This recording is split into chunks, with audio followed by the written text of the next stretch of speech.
Hey, this is a video. And I have a hammer. That's really all you need to know. Pretty sure. Pretty sure. Yeah, it's singers. I don't know what they're doing. I know Daneliya. It's Russian, I think, or Eastern European. I never pronounce it right. She's dope. Ava Max. Don't think I've heard her before, but I assume that they're both gonna kick ass. Will the song kick ass? I don't know. I'm sure the singing will be great. It's just kind of like, how good is the whole, I'm kind of sick of talking to you and you're already sick of hearing me talk to you. So let's just fucking go.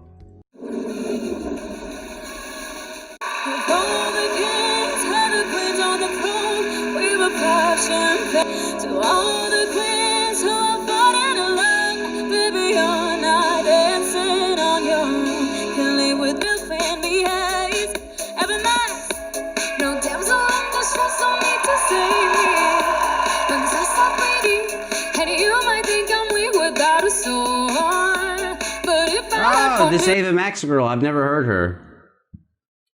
I'm actually digging that. Oh, this could be a controversial reaction. That set is fucking killer.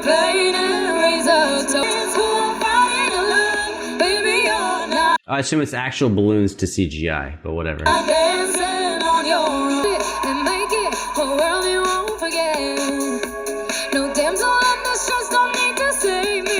Okay, so this is the first time I've had this reaction to DT. Daneliya Tuleshova, let's just call her DT. Let's make life simple. DT, she's an exceptionally powerful singer. As far as her singing goes, it's always just great.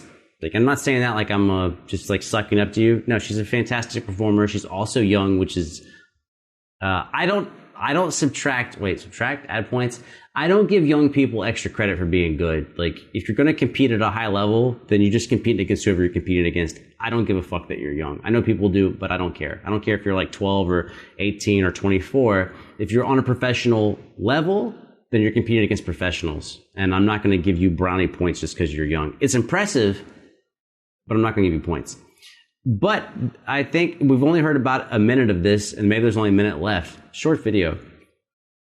The one thing I would say with Ava, my first time hearing her, between their voices, I think their voices are both pretty much, in this context, I would say pretty much even. Like, there's not really like one person is doing technically better than the other, smacking the mic.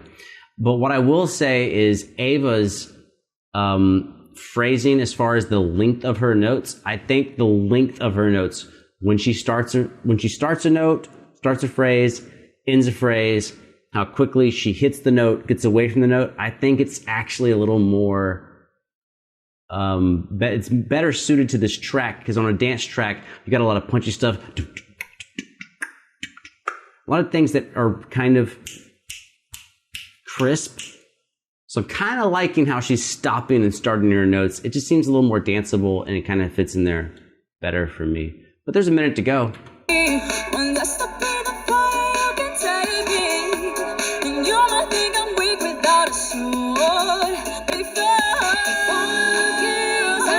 Very different styles. Very different styles.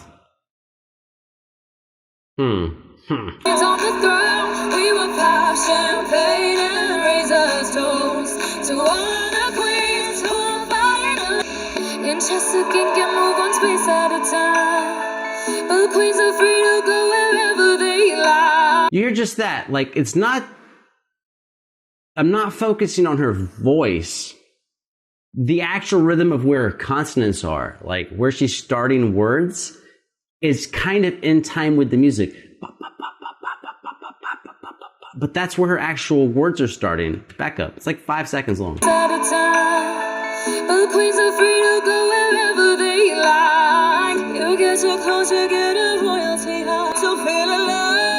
So DT's got a wider sound, a rounder sound, but because of that, it's not as crisp on the start of a thing.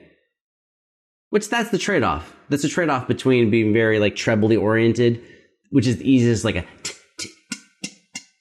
there's no roundness to that. It's just, it's like right there. But as you open your mouth and you change your embouchure or whatever you want to call it, when I go to this, the clarity of the note is not there, but there's more actual frequency range. So we go from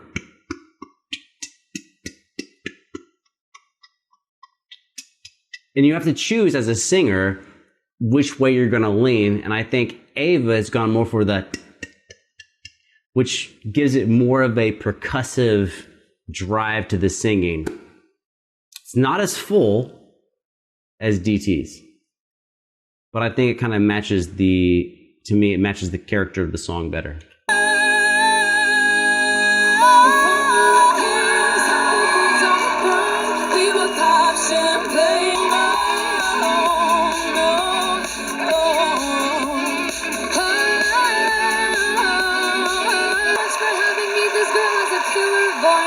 Watch out. Whoa. Yeah, I think almost the biggest difference between them is how much room they're leaving in their mouth.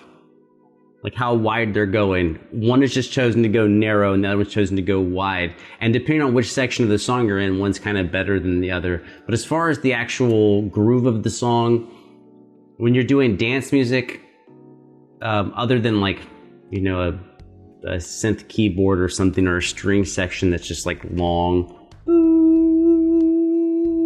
everything else kind of needs to fit in that groove to it. The opposite of that is like a ballad, you know, like I don't know, I don't listen to ballads. My Heart Will Go On, you know, Titanic song, which is not about groove, it's about feeling and this robustness of sound. Therefore, the starts of your line can be a little mushy because no one's really listening to that, and there's no contrast. There's not like this drum and bass section that you're competing with. So you just kind of start with this big, open, broad sound, and you just sing this big, open, majestic sound, and you're just sitting on top of the track. But with a dance track, again, as a singer, you are on top of the track because you probably are the primary instrument, but you are blending with the drums and the bass and the other rhythmic elements of the song. And if you're a little muddy, I'm not saying not pitchy, your pitch is good.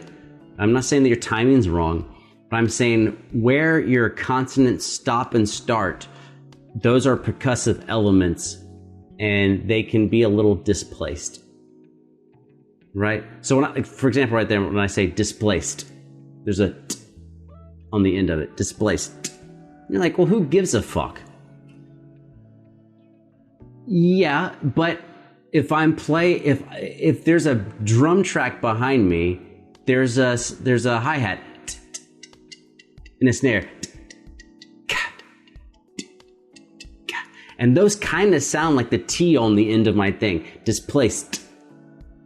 That T kind of sounds like those two instruments. And so it would be nice if when I end my displaced, no matter how long I'm singing for, if I actually put that T displaced, if I actually put it in line with the other instruments that sound like that T.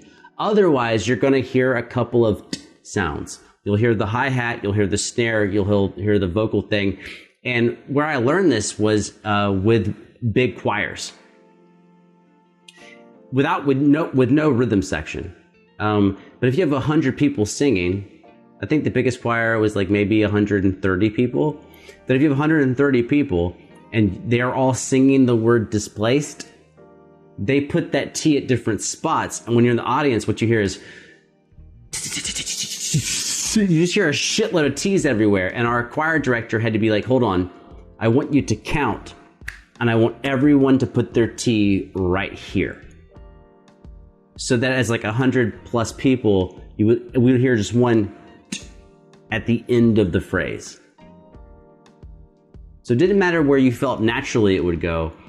It needed to all be at the same time so the audience hears one. Otherwise, you get this staggered effect of T's, and then you get the reverb of the actual room, depending on what size room you're in. So you get all these displaced T's, and then you get the echo of all those displaced T's.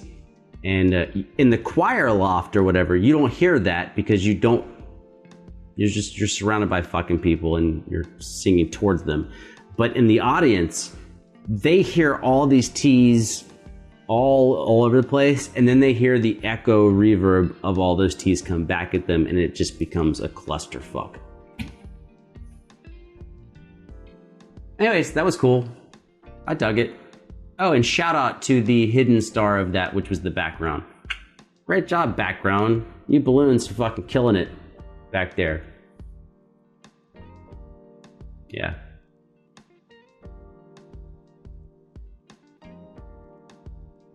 This is the first video of the day.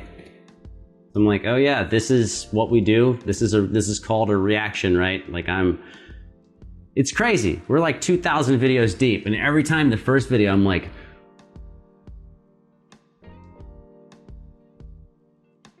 I'm on a roll, and then at the end, I'm like, yeah, I'm just like talking to you, and that's what we do. Well, we fucking did it. It's fucking over. The fucking video better have worked. Oh my god, the videos were breaking last night, but I think they're good. I'm out. Biatch.